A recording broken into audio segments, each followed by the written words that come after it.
Every warrior in history has wanted an edge in battle. Cutting-edge tactics, the latest technology. They wanted a button that says, I win. In World War II, technology advanced to the point where the brightest minds and shrewdest generals thought some of these tools were in reach. And then they actually tried them, and more or less died of embarrassment. You remember that movie Wanted that had everyone making curb the bullet jokes? Well, the Nazis took this stupid-ass idea very seriously. Introducing the Krummlauf, a firearm that feels more at home in a cartoon than it does in real life. The device is, in practice, a bent barrel gun meant to shoot around corners. Your enemy will never know what hit them. So how did this happen? As World War II progressed, Nazi Germany was increasingly up for anything in the weapons department that would give them some sort of edge against the Allies. The Krummlauf was a relatively simple attachment that went onto a German soldier's rifle. It came in two versions, one with a 30-degree angle and another that tried to wing a bullet around 90 degrees. Mirrors and periscope-style devices helped soldiers actually aim the thing, at least in theory. By the way, if you don't speak German, Krummlauf literally means curved barrel, so at least they got the name right. But when it came to the crucial task of actually hitting a target, the Germans may have been better off just blind firing around a corner. The angled barrel obviously did a number on bullets fired through it and often broke them into pieces or at least dramatically reduced accuracy. The pressure of gases inside the barrel also put serious stress on the bend. It's being very seriously affected by this bend. I don't know what exactly it's doing, but I suspect that it's going to get worse.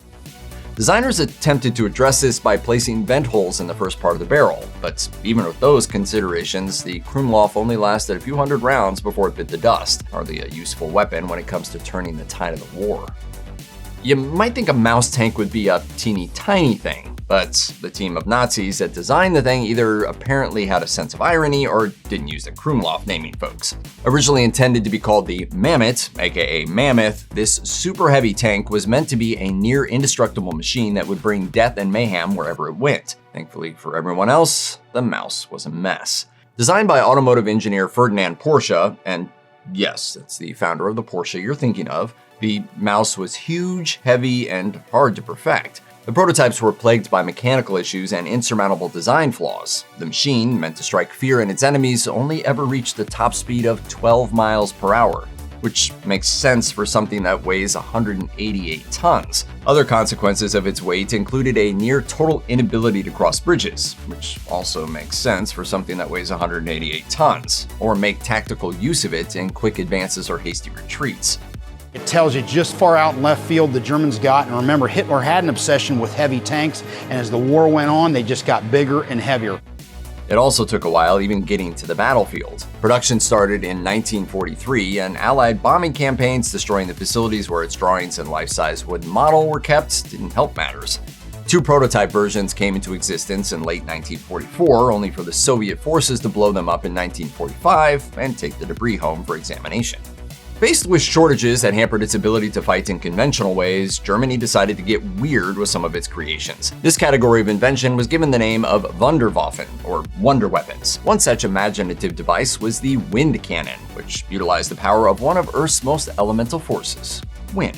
The weapon shot a blast of heated nitrogen and oxygen, lobbing a vortex of mixed gases at a target, all but literally blowing the pants off them. It was huge and foreboding, with a barrel of about 32 feet long, but also expensive and time-consuming to build. Mario Zippermeyer, an Austrian scientist, invented it, and he had been able to build other vortex cannons, and clearly thought this one was ready for a bigger test than breaking wooden boards at a distance. But when it was set up on a bridge over the Elbe River, it proved a dud that was incapable of reaching the lofty heights of Allied planes. Though he let others deal with the specifics, Adolf Hitler expressed his desire for a ridiculously big gun back in the mid-1930s in order to break through the Maginot Line. Hitler's really big gun wasn't completed in time to suit that purpose, but the Krupp armament companies still went ahead and produced their BFG. What they made was essentially a standard gun scaled up to ridiculous proportions, the Schwerer Gustav railway gun. In case you couldn't tell from that old black and white video there, yep, that's a gun on train tracks. Since they needed to build custom manufactured gun parts, equipment, and facilities, it took forever for Krupp to make the thing, only producing a working model that was test-fired in August and September 1941. The gun didn't actually go into action until the next year, when it was assigned to a unit that looked at this big old menacing gun and gave it the endearing nickname of Dora. But while its name was undeniably cute, its effects were anything but. Let's explore Dora a bit. The gun came in at about 1,350 metric tons and was capable of firing a 7-ton shell 29 miles. Its horror was unleashed upon the people living in the Soviet city of Sevastopol, which must have been utterly terrifying, until the 106-foot-long barrel wore out after 47 rounds were fired. Undeniably cool-looking and definitely destructive, this gigantic and unwieldy cannon was ultimately way more trouble than it was worth.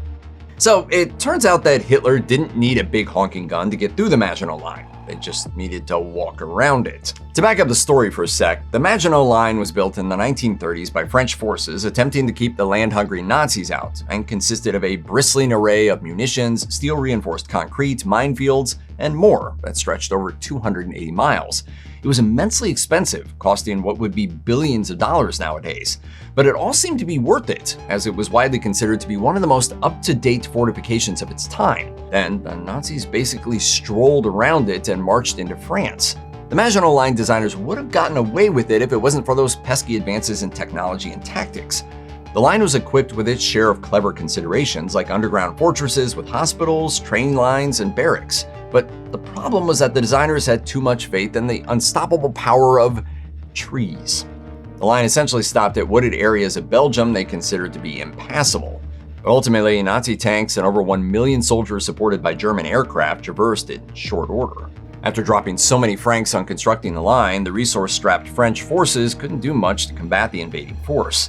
Though the fortification saw some wartime action and Cold War-era usage, many of the structures have fallen into disrepair or have been repurposed. The First World War was all about trenches, but the second time around, not so much.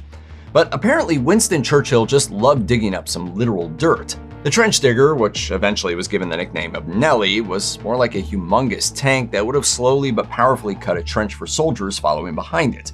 The British government approved production of both narrow and wide format models, but then old Nellie ran into trouble. Originally, the digger was meant to be run by airplane engines, but the plan was scrapped in favor of diesel models to free up engines for actual fighter planes. Shifting fronts, manufacturing delays, and supply line issues complicated matters, as well as the fact that aerial assaults from those fighter planes weren't exactly impacted by holes in the ground.